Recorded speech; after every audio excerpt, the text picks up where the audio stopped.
Giannis is coming into a playoff year. Or, I mean, this is a playoff year for him, but a big year in the playoffs for him.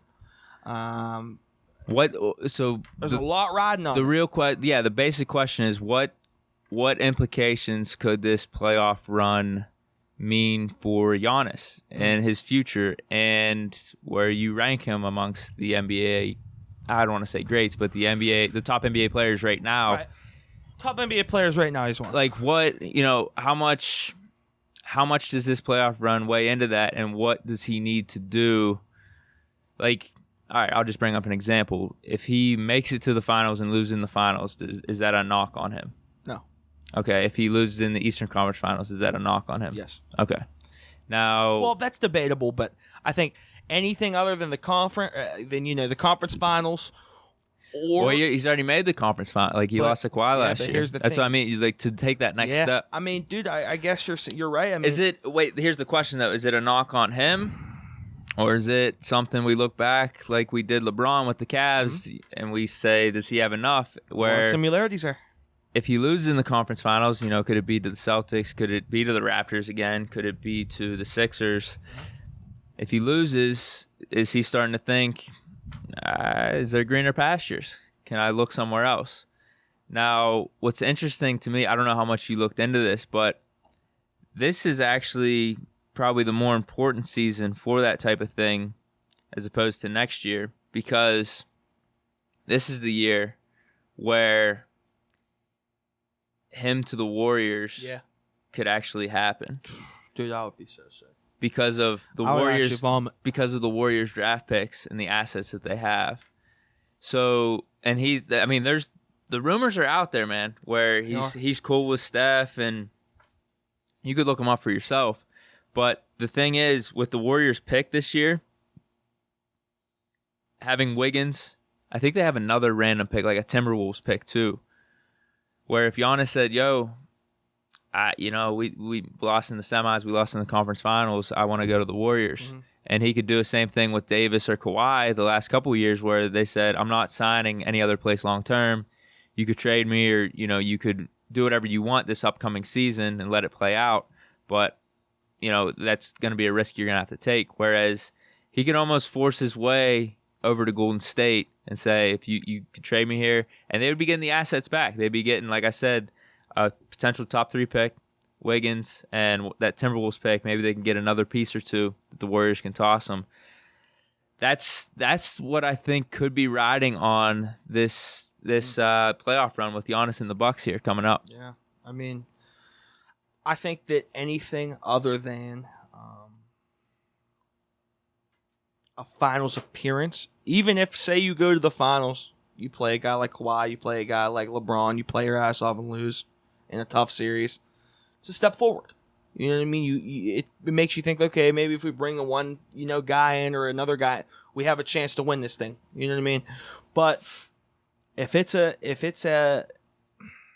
collapse, if it's a letdown, if they get dominated by a team, I don't know. I mean, I think that, how they play has a lot to do with it. And I think that if Giannis can come out and, dominate and do all this stuff and lose, I just don't think he's going to be there. And I think that when you look at back like LeBron. Do you agree with my thing? Could it be this year?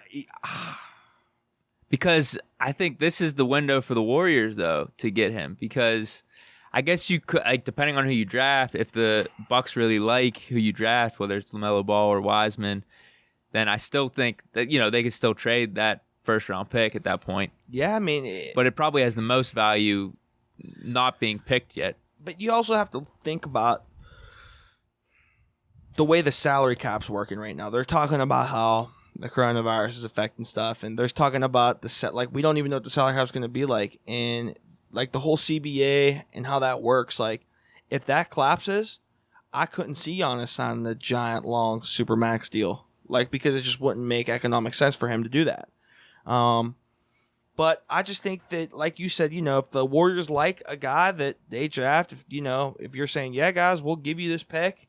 We'll give you our it's couple better other than pieces. It's better than leaving empty-handed. And that's something that the Bucks are going to have to consider. Because you see what the Pelicans got for Davis. It's a very similar situation where their team's going to be set for the next however many years because of the young pieces that they got in the draft picks. I could see him being traded a lot more than I could see him being just walking away, just for the respect.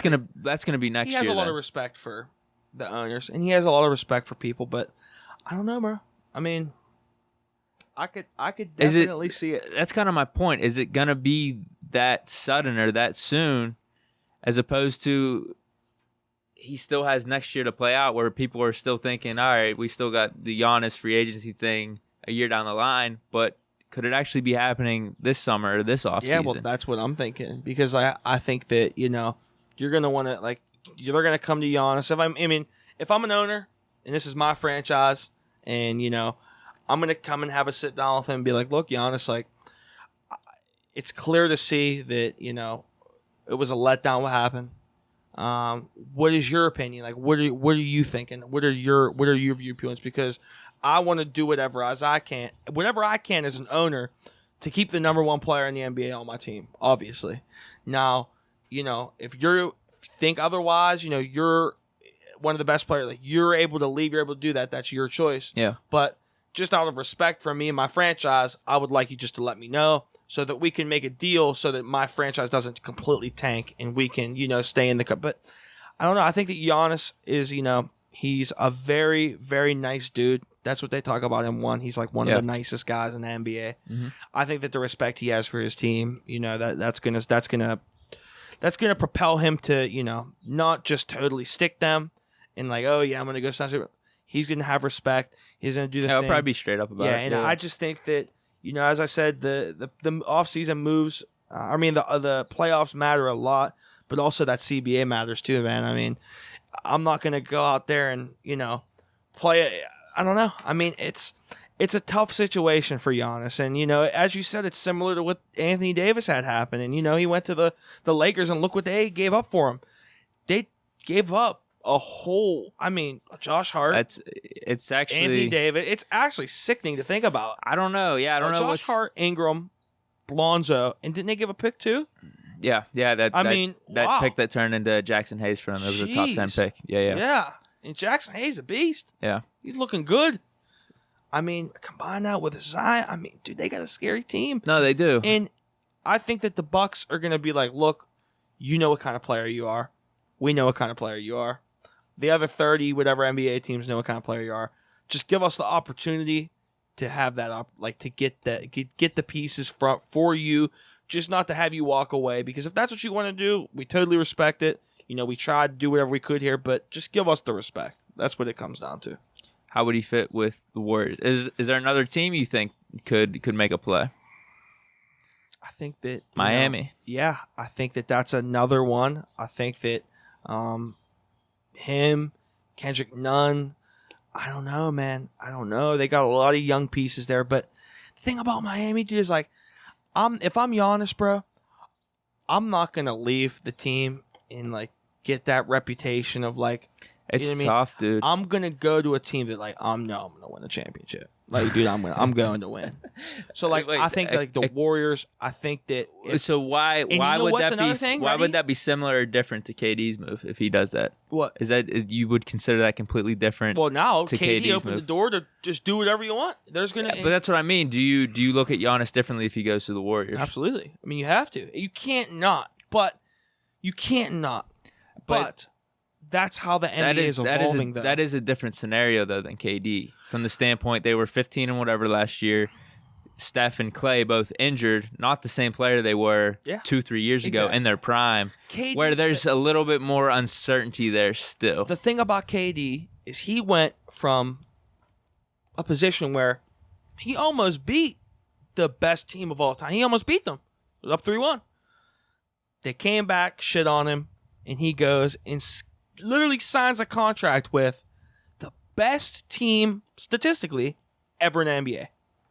It's different than what Giannis would do. Giannis would be going to a team, as you said, you know, players were hurt. KD's not there anymore. I don't even know how. I mean, I'm sure it would work, but that would be an interesting fit to me because I don't want to see it. What do you mean? In terms of it'll take over the league? I hate the Warriors, bro. I hate the Warriors, dude. I hate her. I hate them. Why? I hate them, bro. I hate dude. Kerr. I hate him. What do you got against Kerr? Dude, I hate him. He sits there and he's smiling. So I just want to punch him in the head. I think Curry's really likable. I think both him and Clay. I like Curry. He's all right. Curry's a dude that you have to like almost, dude. He's a nice guy. You know what I mean? He does everything. Takes a right. back seat, willing to just win. He's chill, willing to cool, just win. Just does his thing, shoots. Doesn't really. They ask him stuff. He's like, dude, I'm just a. I mean, he's a cool ass dude, bro. He looks like, but I wonder how the fit would be, just because Giannis isn't that type of shooter. Giannis, Draymond, Huh? I said Giannis, Draymond, Clay, and Steph. I mean, Yeah. I'll bet my life savings that they win the championship. Life savings, man. Over LeBron, I don't care who he gets. He can get AD. He can get Zion. He can put anyone on his team. They're not. It'd be an awesome. They'd definitely be the favorites. They would no doubt be the favorites. There's no possible way that they would lose. I don't see it. Dude, I mean, the defense that he brings to the table, Bro. It would be crazy. Bro. It would be crazy. Him and bro, stop. It would make me sick. But it would be sort of awesome to watch. But it would make me sick. Just because I'm a big LeBron fan, dude. I'm a big Zion. I love it. That's the thing. I just want fairness, bro. Like, I love competitiveness. I love competitive. I hate when, like, even when LeBron was Maybe going he'll to stay. all those, Maybe he'll stay. even when LeBron was going to all those finals, bro, it's like, dude, I want to see something different. I don't want to see LeBron and Steph play every year. I want to see something different. I want to have some different storylines. You know what I mean? Yeah. I want something different, dude. And, like, that's why I respect Kawhi. And, like, dude, like, even if he doesn't win, bro, say he never wins another championship, he's going to go down as one of those dudes that, like, dude, did it right. Like, he's one of those dudes that, like, didn't go to a super team. He did it the right way. He went and said, you know what? I'm going to give myself that. I'm going to give myself that competitiveness because, like, I want to compare myself to these guys because I think that he seriously, in his own mind, thinks and knows that he's just as good, if not better than them. We'll see, though, because he's got an out in another year, too, I think. So, like, he could... he could just come back and make me sound like an asshole. Yeah, yeah, like you said, based off history, it doesn't seem like that. But he's only really made one decision, though, because he stayed with the Spurs, and the Spurs traded him. Like, he was actually trying to get to L.A., but they traded him to Toronto, and then he took his time with the whole Clippers thing, and that's really been only the free agency decision he's ever made. Yeah, maybe he'll stay, though. Maybe Giannis will stay with the Bucks. We don't know, because there isn't too much out there in terms of rumors or his want to leave. There's rumors in terms of his relationship with Steph and thinking, yeah, you know, maybe I would like to play with him one of these days. What if Giannis goes to the Knicks? Actually, that's one that actually would make sense in terms of RJ. If you go to the Heat, if you go to the Warriors, that's kind of like following people's legacies, right? Where Warriors, you already seen it happen with Steph. Craft his own. KD goes there. Heat, LeBron. I think there's too much LeBron still there, where you're still thinking that he left his mark, and you're almost following in those footsteps. You're right. Knicks, you're leaving your own mark on that franchise, and that's one that has been starving for a championship. If you could just give him one, I mean, Melo tried, and I still think they view Melo kind of highly for his attempt at trying to bring the Knicks a championship. But if you're able to do that, one championship up in New York, how many championships does that equal? Does that equal 2 or 3 anywhere else? Oh, my God. I mean, dude, they're trash. That's the hardest market to play in sports. I mean, they got new management there.